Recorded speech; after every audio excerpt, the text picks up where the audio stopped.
Bienvenue au Hacking Lab, deuxième jour de présentation avec nos premiers intervenants qui viennent vous parler de leur travail. Ce sont les intervenants de chez Knock Knock, les Hackers in Residence, qui vont nous parler de l'intelligence artificielle au service des Red Teams. Arthur et Adi, c'est à vous. Bonne présentation et bonne journée. À tout à l'heure. Merci pour le lancement. Donc, bonjour à tous. Merci d'être présents pour cette démonstration. Donc, on est Adi et Arthur, deux des trois associés de la startup Knock Knock. On a un petit peu plus d'un an.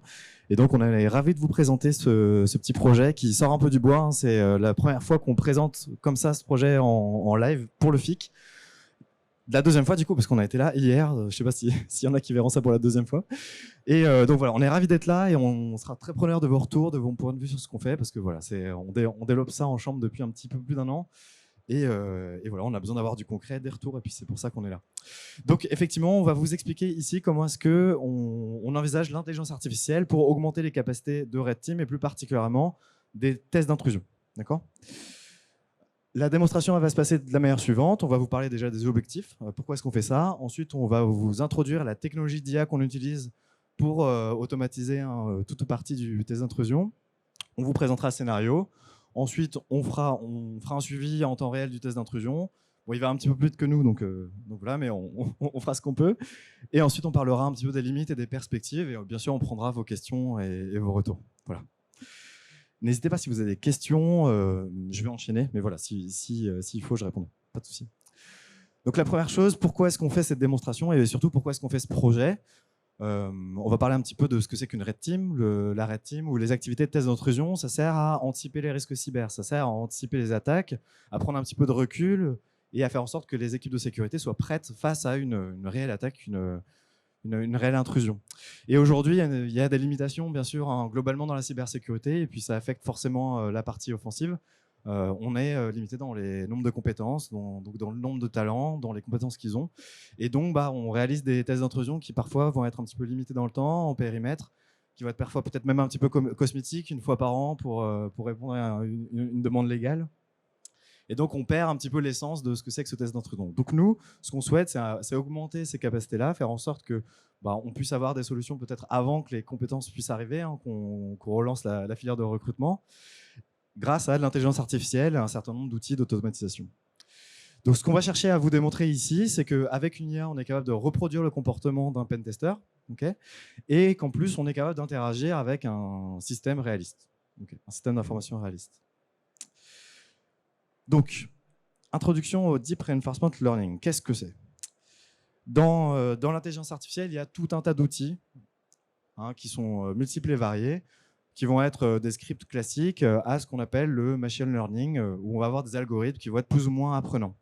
Dans ce machine learning, on a une dimension qui est un petit peu plus particulière, qui utilise des réseaux de neurones qu'on va appeler du deep learning. Et le reinforcement learning, ça fait partie des méthodes qui sont dans le deep learning. Donc on est encore plus niche, mais c'est pas grave, c'est tout aussi intéressant.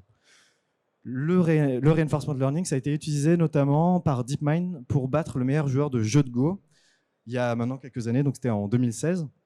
Et donc en fait, c'est une technologie qui est très intéressante pour élaborer des stratégies, élaborer des arbres de décision automatiquement sans qu'on ait forcément à lui donner la bonne méthode, la bonne manière de faire.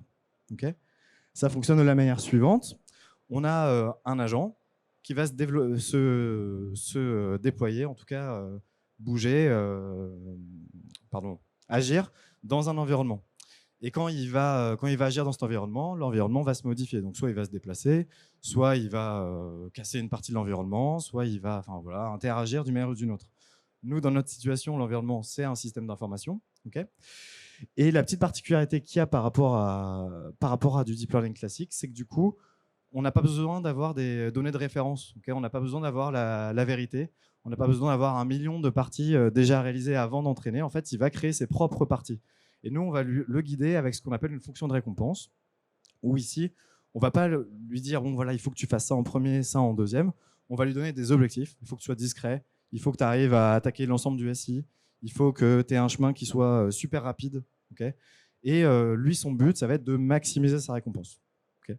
Donc voilà, il y a toute une partie ici qui est sur l'ingénierie de la récompense, sur le fait de créer un système de simulation qui est réaliste, qui va se comporter comme un système réel, de façon à ce que derrière, quand on passe de la simulation à la réalité, il n'y ait pas trop de différence, quoi.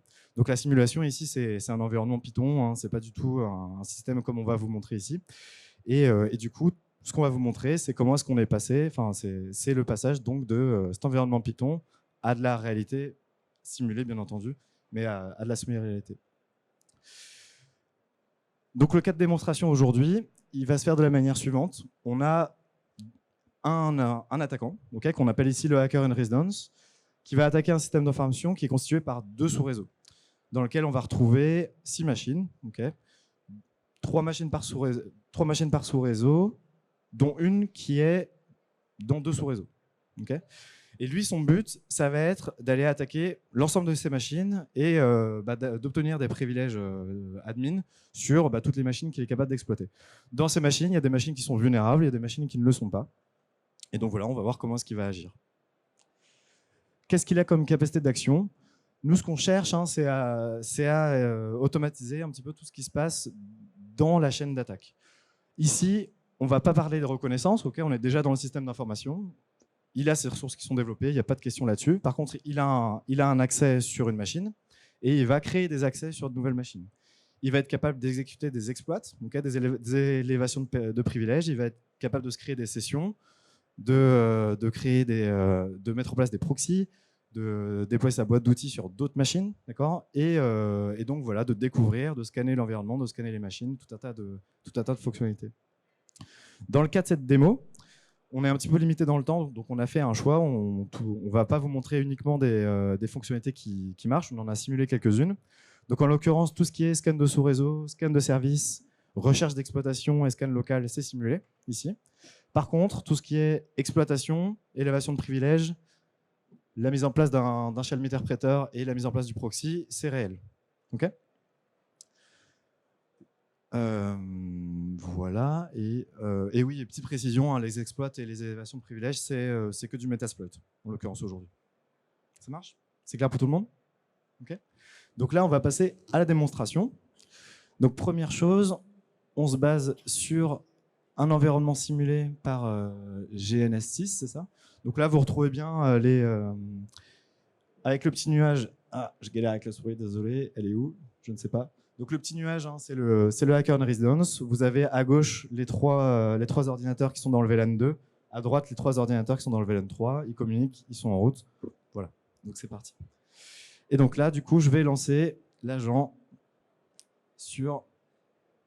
Je vais lancer l'attaque, hop, directement. Donc, ce qu'on fait, c'est qu'on lance l'agent, qui est un modèle pré-entraîné, hein, qu'on a entraîné en simulation, et qui du coup va partir de ce point d'ancrage où il n'a pas d'information préalable, hein, donc il a cette adresse IP qui est dans le VLAN 1, mais il ne sait pas encore ce qu'il y a dans le sous-réseau, et il n'a pas connaissance typiquement du VLAN 2 pour l'instant. Et donc voilà, ça commence. Il a commencé directement à découvrir les IP qui sont dans son réseau local, donc c'est ce qu'on voit ici. Okay, il a fait un scan de sous-réseau. Et donc, il a découvert que dans son sous-réseau, il avait 3 IP. On va stopper le défilement. Il avait 3 IP qui sont là 1.100, là 1.15, là 1.20, je crois. Hop, 1.10, pardon. Et donc, il choisit de commencer par attaquer la 1.10. Donc, qu'est-ce qu'il fait? Il va faire un scan de service et il va découvrir qu'il n'y a pas de port ouvert, okay, et pas d'exploit. Okay, donc ici, a priori, il n'y a rien à faire. On va voir ce qu'il fait juste après. Il choisit de cibler une nouvelle machine. Donc, il va cibler la 1.100. Ici, le scan, il va avoir des résultats. Donc là, en l'occurrence, il va trouver 4 ports ouverts et on va avoir un exploit identifié. Donc là, hein, c'est simulé, mais dans la réalité, en fait, il va faire une requête sur Metasploit, il va avoir un certain nombre d'exploits candidats et il va sélectionner des exploits qui nous semblent les plus propices. Donc on parlera après de dangerosité et de la manière dont on peut prévenir les impacts que ça pourrait avoir sur un système d'information. Donc du coup, il a ces informations-là. Qu'est-ce qu'il fait? Il va lancer l'attaque. Donc il a l'attaque suivante, la 10cc daemon command execution, donc de Metasploit. Il va cibler la bonne adresse IP. Il part de son adresse IP d'origine. Il va choisir une payload, okay, et il va lancer l'exploit. Donc là, ici, c'est réel. Hein, il a bien utilisé le framework. Et il va obtenir un accès niveau 1 de sessions sur la machine. Il upgrade son shell interpreter et il passe à la suite. Donc là, il choisit de passer à l'IP suivante. Donc il passe à la 1.15. Il refait la même chose, hein, le scan de service. Il va identifier un exploit. Hop, il continue. Il attaque avec l'exploit, en l'occurrence Samba username nmap scripts. Et de la même manière, il lance l'attaque et il obtient encore un accès niveau 1. Du coup, prochaine action, il cible à 1.15 et il va faire une attaque locale. Donc il commence par faire un scan de process et il identifie un exploit potentiel. Et donc là, c'est le même principe que par la suite. Il re-cible à 1.15 et il utilise donc Linux, udev, netlink, local privilege. Donc oui, ceux qui ont encore des process udev sur vos systèmes, on en reparlera. mais du coup, voilà, c'est aussi pour l'objectif de la démo. Donc là, l'élévation de privilège, elle se passe exactement comme l'exploit qu'on vous a montré juste avant. Il choisit une cible, il choisit une payload, et là, en l'occurrence, hop, il obtient une session route, hein, donc level niveau 2. Donc il a son niveau 2 sur la 1.15. Il fait le même principe sur la 1.100. Donc son scan local, il identifie un exploit. Donc là, en l'occurrence, local, ouais, c'est ça, une élévation de privilège. Et il a planté. Yes. OK. Il fait son élévation de privilège. Du coup, là, qu'est-ce qui va se passer ? Il a son accès route sur 2 machines. Il y a une machine sur laquelle il n'a rien trouvé. Okay. Et son étape suivante, ça va être de faire un scan local. Alors, qu'est-ce qu'il fait ? Il fait sur la 1.100. Il a fait son élévation de privilège, excusez-moi. Et du coup, il a eu son level 2. Okay. La prochaine action qu'il va faire, c'est tenter de faire un mouvement latéral. Et donc, ce qu'il fait, c'est qu'il fait un premier scan normalement de sous-réseau. C'est ça. Un scan de sous-réseau sur la 1.100 qui lui donne 3 nouvelles IP. 3 nouvelles IP, donc qui sont là. Donc il a commencé par la bonne, hein, c'était l'IP qui était présente sur les 2 sous-réseaux. Donc voilà, il tombe sur la 2.14, la 2.11, la 2.13. Et puis à partir de là, on va retomber vraiment sur le même process. Hein. La seule différence, c'est qu'il met en place un proxy pour pouvoir attaquer depuis la 1.100. Et là, c'est pas de chance. Il a planté. Alors normalement, hop, j'ai gardé quand même un script d'une attaque précédente, au cas où.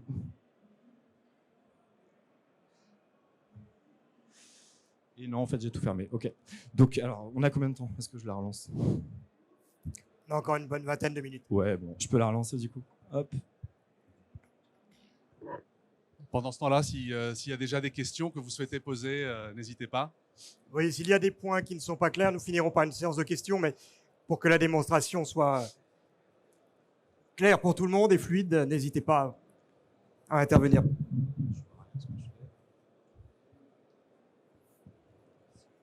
Bonjour.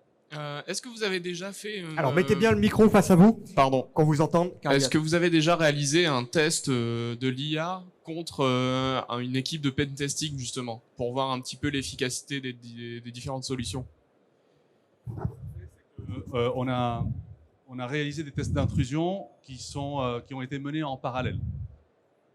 Une partie par l'agent logiciel et une partie par des pentesters, et qui se sont enrichis mutuellement justement des résultats. Mais on n'a pas fait encore une sorte de participation à des captures de flag ou des compétitions de hacking où notre hacker in residence serait un chasseur de primes au même titre que du bug bounty. Mais ça arrivera un jour, le jour où l'agent sera suffisamment entraîné et musclé pour participer à ça. Mais c'est sur la feuille de route.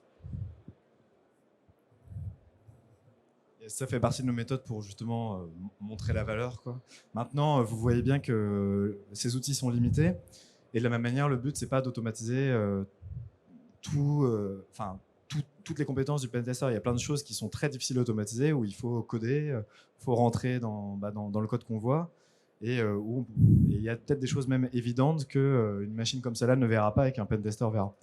Donc voilà, le but, c'est aussi de créer un outil qui permettra une collaboration entre une solution automatique et un pentester qui, lui, veut gagner du temps et ne veut pas passer son temps à faire des corrélations entre un résultat script nmap et une base de données Metasploit.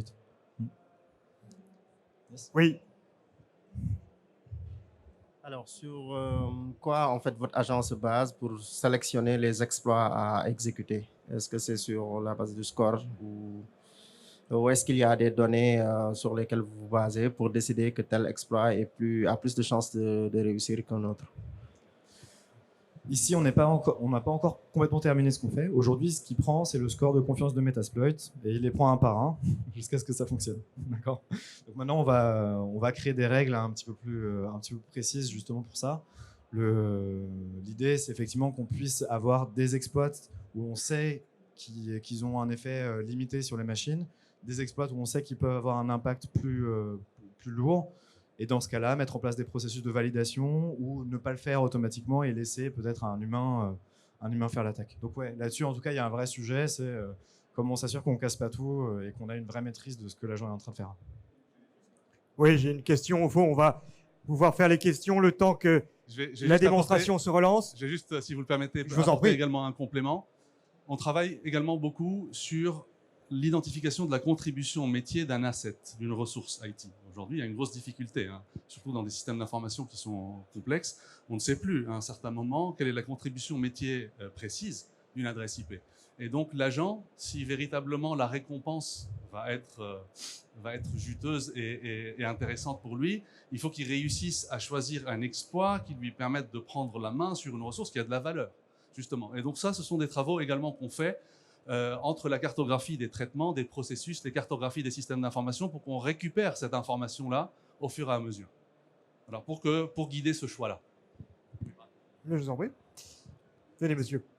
Je voulais vous demander, vu que vous passez par un réseau de neurones, comment est-ce que vous faites pour l'explainability de votre modèle et vérifier qu'il ne tombe pas dans des biais, qu'il ne pense pas gagner des points sur des honeypots ou des choses comme ça et vérifier qu'en fait qu'ils ne soient pas biaisés en fait. On n'a pas encore mis grand-chose en place sur la partie explicabilité, donc on n'a pas de sonde. Aujourd'hui, on est capable de déduire de ce qu'il fait, de son comportement, on est capable de déduire du coup ce qu'il priorise, ce qu'il privilégie. Normalement, il privilégie sa fonction de récompense, okay, donc en fonction de ce qu'on lui a donné comme objectif, c'est plutôt vers ça qu'il va aller. Mais oui, effectivement, on n'est pas capable de dire précisément à un instant T pourquoi est-ce qu'il a choisi d'aller chercher la 1.100 et pas la 1.15. Il y a aussi peut-être une partie aussi arbitraire. De la même manière, un humain, il a le choix entre 3 IP. Qu'est-ce qui fait qu'il va aller chercher une ou l'autre sans avoir plus d'informations? Bon, on l'a pas forcément, quoi. Donc oui, c'est un sujet. Mais c'est pas dans notre roadmap, disons, sur cette première année, quoi. Très bien, merci. Alors, du coup, ça a marché cette fois-ci. Ah, donc incroyable. Donc bon, ça ressemble à ce qu'on a vu un petit peu avant. Donc la seule différence, c'est que là, quand il lance ses actions, donc alors je vais partir du scan de sous-réseau. Il y a le lieu dev. Ouais, voilà. Donc vous voyez ici, avec le pointeur, ce sera plus simple. Donc vous voyez ici qu'il a retrouvé les 3 machines du sous-réseau 2. Okay. Donc il va repartir sur le même principe. Il va faire un scan remote où il va identifier des services. Là, il ne trouve pas d'exploit. Donc il n'y a a priori rien à faire. Il passe sur une autre machine, là 2.13. Il relance un scan. Ici, il va trouver 2 exploits potentiels. Okay, donc il va choisir de poursuivre l'attaque et il va lancer son attaque Elasticsearch. Là, la petite différence par rapport à avant, c'est qu'il initialise un proxy pour pouvoir attaquer depuis la 1.100 que vous voyez ici. Donc qui n'était pas son IP d'origine. Et donc voilà, là c'est le même principe. Il obtient un accès route sur la machine, il va sur la 2.14, il fait un scan remote et ça continue. Il fait un exploit, il obtient un accès route directement. Là, il va vérifier qu'il n'a pas d'autres IP qu'il n'avait pas identifiés, donc il refait un scan de sous-réseau. Il n'identifie rien sur la 1.15, il fait un scan de sous-réseau sur le range 1.0. Il n'y a rien non plus, donc il n'y a plus d'IP à attaquer, donc il s'arrête là. Voilà. Alors, tiens, vas-y. Pendant ce temps-là, et pour revenir à ce que vous disiez sur la collaboration entre le HIR, le Hacker in Residence, et des pentesters, on a, en construisant ce projet-là d'entreprise et de start-up, on a échangé avec beaucoup de pentesters. Et certains pentesters nous disaient on aimerait gagner du temps, on aimerait se concentrer sur là où on a de la vraie valeur ajoutée. Mais il y en a également qui nous ont dit quand on fait le pentest classique, on fait un scan et puis on déroule. Mais qui nous dit que dans la vraie vie, sur un système qui est en prod, qu'est-ce qui nous dit que pendant qu'on est en phase 2 et en phase 3, il n'y a pas un service dans notre dos qui s'est ouvert et qu'on n'avait pas vu? Et donc, dans la logique de l'agent logiciel qu'on peut cloner, on peut très bien avoir un autre agent qui, lui, continue de scanner et puis qui est capable d'alerter l'agent numéro 1 en lui disant « Attention, dans ton dos, il y a quelque chose qui s'est ouvert ». Donc, ça, c'est également, en fait, toujours dans cette logique de ne pas remplacer les pentesters, mais de leur faire gagner du temps et assurer une répétabilité de ce contrôle permanent qui est nécessaire face à des systèmes d'information par essence qui sont mouvants et dynamiques. Ouais, du coup, on va pouvoir parler un petit peu des limites et des perspectives, surtout de cette démonstration. Dans la démo qu'on vous a montrée, il y a une première chose qui est limitante pour nous et surtout qui est limitante pour la capacité de l'IA à développer des comportements intelligents qui sont peut-être qui vont être étonnants. C'est que il a une capacité d'action qui est limitée. Donc, il n'avait que 8 ou 9 actions disponibles. Okay, et l'environnement ici qu'il a en face de lui, de la même manière, il est simplifié. Il n'y a pas de blue team. Il n'y a pas de comportement. Enfin, le système, il est statique, quoi. Il va accorder des sessions, mais il ne va pas réagir à l'intrusion. Donc là, de la même manière, si on complexifie son périmètre d'action, ce qu'on est en train de faire, hein, maintenant, il va bientôt être capable de faire du brute force, de l'analyse de mot de passe. Il va bientôt être capable d'attaquer des Active Directory, tout un tas d'outils qu'on a sur notre roadmap. Et si on arrive à complexifier l'environnement de simulation en mettant en place des EDR, des XDR, des antivirus, tout un tas de choses, là, on commencera à avoir aussi des comportements qui pourront être étonnants, qui pourront être intéressants de la part de l'IA. Et de la même manière, on parlait tout à l'heure des exploits. Il y a une problématique d'explicabilité. Il y a une problématique de confiance avec les solutions automatiques, avec l'intelligence artificielle. Donc là, effectivement, c'est un vrai sujet, quoi. Comment est-ce qu'on fait en sorte de s'assurer qu'on est capable de prédire le comportement de l'IA et qu'on est capable de lui laisser la main, quoi, sur ces sujets qui sont quand même assez touchy. Par contre, il y a quand même pas mal de perspectives. Là, déjà, on se rend compte que on est capable, du coup, comme disait Adi, de faire du contrôle continu, okay, d'automatiser cette partie-là. Donc, on n'est plus limité par le temps humain. On va être capable de démultiplier l'agent, potentiellement. C'est-à-dire que pendant son intrusion, il va pouvoir choisir de se cloner et de rester à un endroit clé pour continuer de scanner ou d'attaquer en parallèle plusieurs points, de rester discret, tout un tas de choses. Ça va nous permettre de réduire les faux positifs de scan de vulnérabilité parce qu'on exploite les failles. On arrive à avoir une vue qui est une vue de chemin d'attaque et pas une vue de surface. Donc, on va pouvoir mieux prioriser, mieux contextualiser finalement les failles pour les présenter à la direction. On va être capable d'entraîner des cyberdéfenseurs avec des vraies simulations qui ne se ressemblent pas, okay, en générant des scénarios d'intrusion très différents, très variés, okay, qui sont, et sans les scripter. Et bien sûr, tout ce qui va être évaluation de mesures de sécurité. Et comme disait Adi, hein, ici, il y a une vraie perspective, c'est que le facteur humain n'existe plus. Donc un test d'intrusion ne dure plus que 5 jours. On peut le faire courir sur 1 semaine, 2 semaines. Il peut se cacher pendant un petit mois pour observer le comportement d'une machine. Il peut aller et prendre son temps et éplucher tous les dossiers qu'on voit sur un PC à la recherche de mots de passe ou d'informations confidentielles.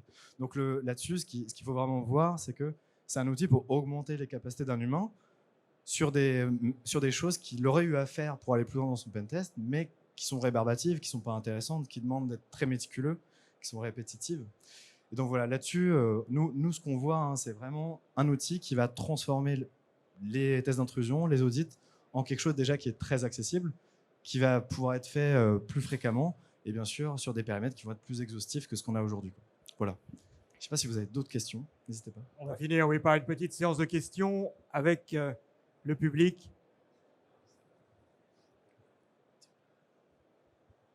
Tenez. Alors, me concernant, j'aimerais savoir en fait si au niveau de l'agent, il y a des risques d'imprévisibilité de ses actions. Ou est-ce que tout est sous contrôle, tout est prévu d'une certaine façon, ou est-ce qu'il peut avoir, je dirais, des formes de surprise qui peut causer, je dirais, une sorte de détection sur le système d'information, ou alors pas du tout? Alors, lui, la variabilité qu'il va y avoir, c'est sur l'ordre dans lequel il fait ses choix. Lui, on l'a entraîné pour qu'il fasse des choix d'action qui sont éclairés, qui dépendent du contexte. Donc, il ne va pas prendre une décision pour rien, en théorie. Okay. Par contre, la séquence dans laquelle il va le faire, typiquement là, il a choisi de faire d'abord un scan de service à distance, d'exploiter à distance, et puis après d'obtenir un niveau 1 et de passer à une autre machine. Il aurait pu poursuivre, ça aurait été même presque logique, quoi. Mais bon, il a choisi de ne pas le faire. Ça, je ne sais pas vous expliquer aujourd'hui pourquoi est-ce qu'il fait ça. Peu importe. Et d'ailleurs, il ne va pas forcément faire ça à chaque étape. Par contre, les outils qu'il a à disposition, c'est les outils qu'il a. Donc, c'est un Metasploit, il va pas créer un nouvel exploit, il va pas créer un nouveau protocole de communication. Donc là-dessus, en fait, on maîtrise ses actions, mais on maîtrise juste pas l'ordre dans lequel il le fait. Okay. Alors également, on travaille également sur une classification en fait de dangerosité des exploits, okay, en fonction du score CVSS, mais en fonction de manière crowdsourcée également, ce que disent également d'autres chercheurs, d'autres pentesters sur l'exploit en tant que tel. Donc ça, on en tient compte. Maintenant, nos travaux également trouveront tout leur sens quand en parallèle les organisations se muscleront dans leur capacité à avoir des environnements de pré-production. Okay. Avec la virtualisation, aujourd'hui, on est capable de cloner tout ou partie d'un système d'information. Et l'idéal pour nous et pour les organisations, c'est de pouvoir lancer l'agent sur un environnement qui est simulé. À ce moment-là, les effets de bord restent également encore plus maîtrisés. Donc ça, c'est un appel également pour ceux d'entre vous qui travaillent dans des organisations, d'insister sur la nécessité d'avoir des environnements de pré-prod. Et pas uniquement pour du contrôle permanent, mais surtout également pour la gestion des correctifs et tout ce qui est la gestion des changements et tout ce qui s'ensuit. Oui. J'avais une petite question sur la partie récompense, finalement. Est-ce que c'est pas finalement un point qui peut amener un biais et justement tronquer les résultats et les recherches? C'est-à-dire qu'on va pousser une récompense et le système va aller vers ce qui va apprécier comment obtenir le plus de récompenses et donc après passer à côté de certains points essentiels. Complètement. C'est pour ça qu'il faut bien faire la fonction de récompense. Oui, complètement. Son but, c'est de maximiser le score. Donc, si on a mal défini sa récompense, peut-être qu'il va mal apprendre. Et peut-être que derrière, il va avoir des comportements étranges. Maintenant, voilà, ça fait partie aussi du job quand on travaille dans de l'apprentissage par renforcement, faire une récompense qui fait qu'on va avoir un bon comportement en face, quoi. Mais du coup, typiquement, on peut aussi introduire des biais qui sont liés au type d'audit qu'on a envie de faire. Okay. Typiquement, là, on avait un agent qui était entraîné pour faire un scan exhaustif. Enfin, une attaque qui est exhaustive. On pourrait lui demander d'aller cibler des points particuliers, d'être à la recherche de points particuliers du SI, d'aller chercher un type de service en particulier. Donc là, on introduirait des biais, mais dans une logique de simulation d'un risque particulier aussi. Donc le but aussi, c'est de pouvoir faire des audits qui vont être pertinents vis-à-vis d'une analyse de risque qui aura été faite au départ par l'organisation. Et de se dire que voilà, on essaye de coller à la stratégie cyber via les audits. Ici également, et c'est sur la feuille de route, c'est qu'on puisse s'interfacer avec du renseignement sur la menace. Et que l'agent, à un certain moment, il puisse porter le masque d'un groupe d'attaquants. On veut que tu te mettes dans la peau de APT X, Y ou Z, qui a une motivation différente, qui a une signature d'attaque ou de process d'attaque qui est différent. Et à ce moment-là, la récompense, elle devrait être liée à ce mobile. Qu'est-ce qui motive l'attaquant? On retourne aux fondamentaux d'une appréciation des risques, où la vraisemblance, elle est liée à l'existence de la menace, à la force du mobile, aux compétences et aux ressources. Donc tout ça n'existe pas dans un nuage à part. Il y a des jointures et on y travaille, justement. Eh bien, merci pour ces précisions. Les derniers temps de présentation se partagent également sur les stands. N'hésitez pas à venir trouver nos partenaires ici avec Knock Knock qui sont sous le stand de la Nouvelle-Aquitaine, je crois. Stand F30. Vous avez la possibilité de les retrouver au stand F30. Merci pour votre conférence, merci pour votre participation. Bon salon à vous.